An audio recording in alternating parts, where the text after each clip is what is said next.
Okay, cool. So I think we're recording now. The purpose of sort of this part of the website really is to try and explore some topics that are way, way away from the sort of normal things that we've been looking at, like practical, how to read music, how to play instruments, you know, the history of music, all of that kind of thing, and maybe just do some more sort of discursive type recordings where there's not going to be a right or wrong answer, but really we're just going to sort of bash some ideas around, and hopefully you might feel like you want to get involved. And I think underneath all these videos there will be a comments thread which you can feel totally free to get involved in and say what you think, whether you think we're right, whether we're wrong. And in this video, and hopefully some other videos, I'm joined by Dr. Katy Hamilton, who is a music academic who specialises in the history of music, and particularly 19th century music, and the composer Johannes Brahms. So you can say hi now, Katy. Hello. There you go, that's really fantastic. So you're very welcome, and Thank you. I think you are the first person other than me to ever appear on this site, so that's a great honour. I feel very flattered. So to start off with, we thought we'd choose something very easy to get us going, and so what are we going to talk about in this first video, Katy? Well, the question that I have in front of me is, what is music for? Yeah, so an easy one to and nice straightforward one to start with. Do you want to say anything before I launch into some potentially fairly bonkers ideas? No. Well, except that I suppose what's music for? It'd be nice if we said what we thought music was for, personally, and so what we use music for on a day-to-day basis. So it's almost like I've always seen music a bit like food. And in the way that there's lots of different types of food that you would have at different occasions, and there's certain times where you feel like a particular type of food. For me, music is exactly the same, and so it's very difficult to say really what music is for, as if there's one thing that it's for, but actually sometimes you feel like having a really sort of slap-up banquet, you go and get some really special ingredients and you go and pick them very carefully, and you spend ages cooking, finding a really nice recipe maybe that you haven't tried before, you want to really try something new.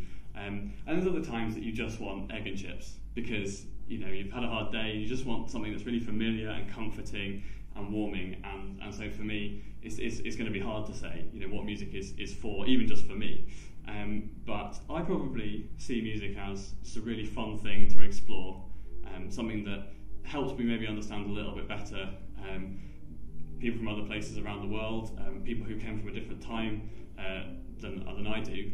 And also just gets me really excited that people still want to express themselves in that way, and it's something they wanted to express themselves with, using music for maybe thousands of years. So I guess it's just this big fantastic sweet shop with all different types of things to explore, and that for me is actually what it's for. It's just to be this really big exciting world that has every different type of activity going on inside it. So what about you? Well, it's interesting that you compare it to food and sweet shops, because that suggests that music is something for you to be consumed.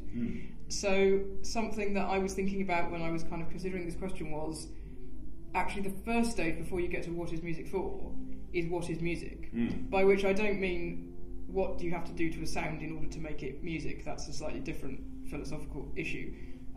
What I mean is, when we say music, what do we mean? Do we mean a product that can be consumed like a recording or a concert or some sort of live performance in which we are actually involved, or something that's actually being composed in front of us, or a printed score? Because actually we use the word music to refer to all of them. And so I would say what music is for kind of depends on which of those definitions of music you're taking. So in terms of consumption, I'd say you're predominantly probably talking about music in a recorded format as a product to be consumed that you can take with you and you can put on your iPod, or you can listen to at home, or perhaps that if you're going for your slap-up banquet you would potentially get tickets to Covent Garden or go to the Albert Hall or wherever it is and actually go and see something live.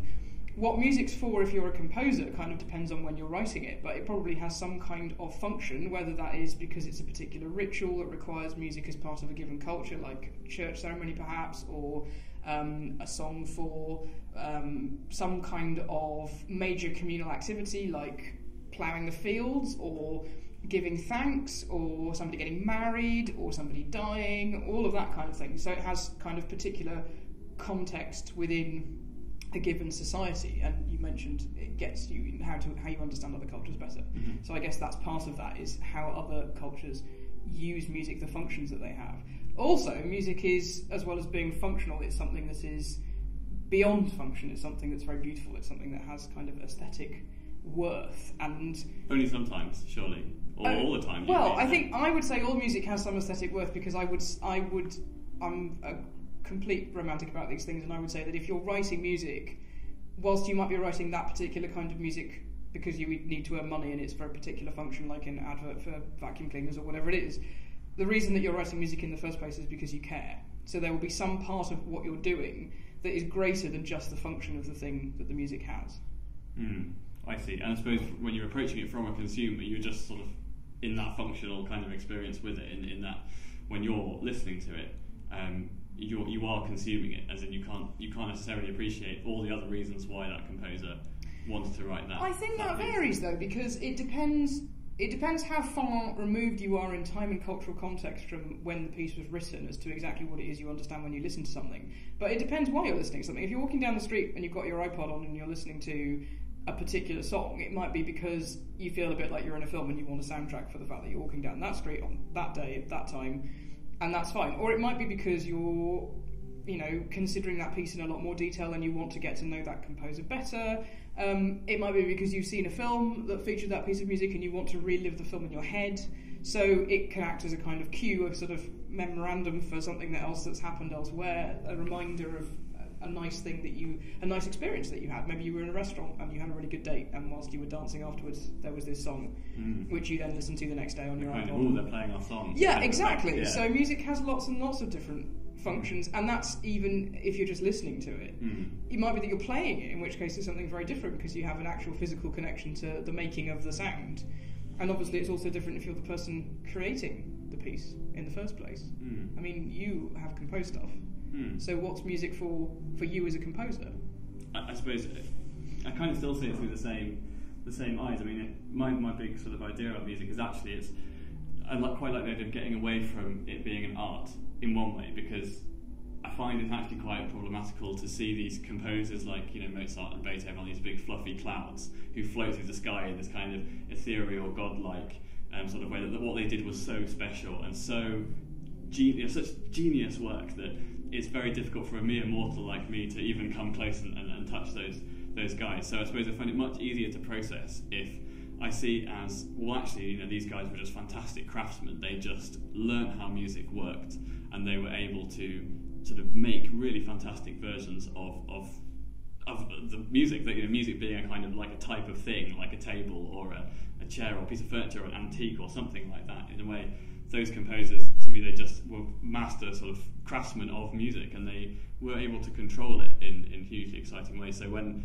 I'm composing music, I guess I'm looking to either learn a little bit more about how you make music do what you want, or make it do something. So whether it's you want to make people feel a particular thing, or you want to express some idea that you have in your head, and it's working out the ways that you can turn your sort of ideas and your feelings into some kind of musical arrangement. And you've also got to remember that everyone else doesn't live in your head. So I suppose if you're just saying what is music for, another thing that music might be for is making making an absolute version of something that you might be thinking or feeling at a particular time. And some people choose to do that with writing a poem, and some people choose to do it by painting a picture.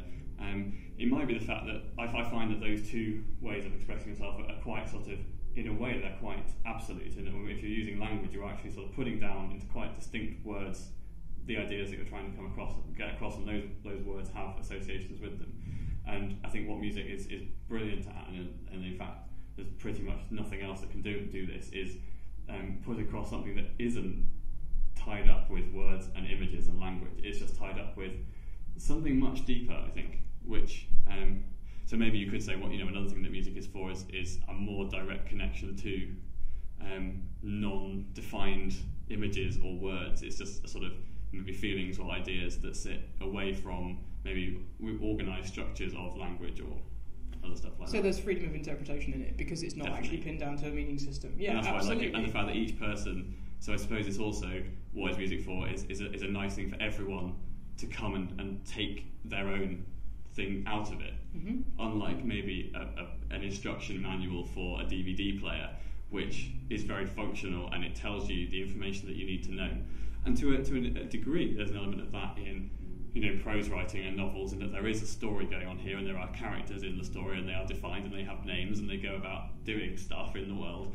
Whereas everybody, if you play them a piece of music, they will come away with a different idea. And you speak to your friend and you go, I'm sure that piece was about, this composer worrying about whether he was good enough as a composer, feeling kind of inadequate compared to other people. And other people say, well, no, I'm sure it was about him feeling kind of really happy about something, or all these different things. So I suppose it's another thing you could say is it's about kind of I don't know, giving people very, very different but quite intense reactions to things. To a certain thing. It's interesting that you use the idea of craftsman, because I think craftsman is absolutely the way that we should think about composers, particularly composers like Beethoven and Mozart and Brahms and Schubert and Shostakovich and all of the rest of them. And actually, craftsman nicely captures the fact that you are balancing creating something that has some sort of functional purpose because you're writing music for your patron, or you need to, stick some money in the bank by writing a nice popular waltz everyone's going to buy this month. I'd love to write a popular waltz this month, to be honest. With an aesthetic understanding, the fact that the piece of furniture that you're crafting has to be beautiful, or that the thing that you are decorating has to look nice on the shelf where it goes, even though it also has some kind of purpose to it. And actually the idea of Beethoven and Mozart up on their little clouds floating around is entirely spin. It's a marketing construct that was kind of put up during the 19th century. Made afterwards. We should make it very clear that it was not them necessarily putting forward these ideas. No, it was very much part of a bigger movement in the 19th century when people started to write down music history, which was relatively new. The idea that you would pay attention to anything that was not contemporary in new compositions, new art forms in general, was really quite unusual until the 1820s, 1830s, when people started actually paying attention to what had gone before and finding old scores and putting on performances of music that had been written 20, 30, 40, 50, 60 more years ago, and trying therefore to pin down what it was that would be good about certain composers to discuss in writing, and thus pulling out a whole load of different ideas about why a composer was good and what it meant to be good, and drawing very much on classical models of Greek philosophers and Greek playwrights in the construction of this kind of pantheon of great artists who are totally removed from their historical context, whereas actually the context is the thing that makes it interesting, because it makes them people. Mm-hmm. And the thing that is occasionally rather sad about the way that classical music in particular has been marketed is that the people bit gets lost.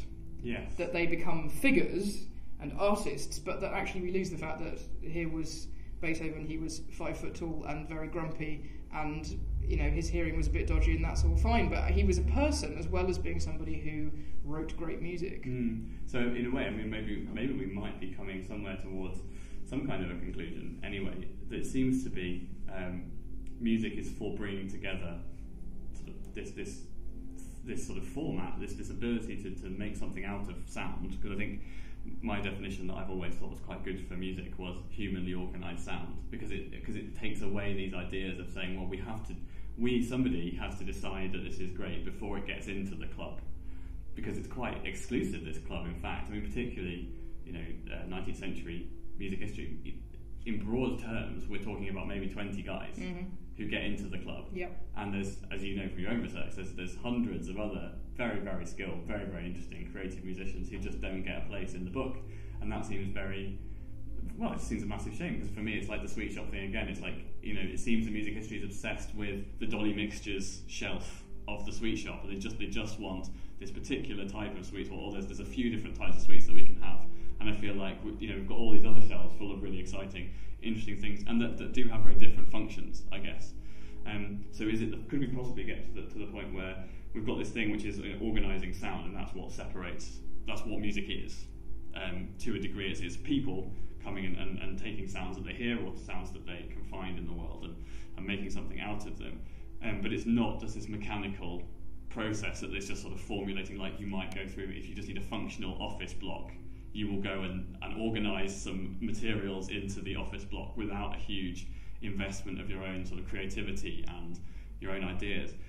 And so is it this sort of coming together of this craft, which is organising sound, with people, places, times, emotions, and when those two things come together, you sort of end up with something that is much more special than just an office block or just a very functional chair that's just designed to sit you down for a while. Absolutely. And that might be what music is for.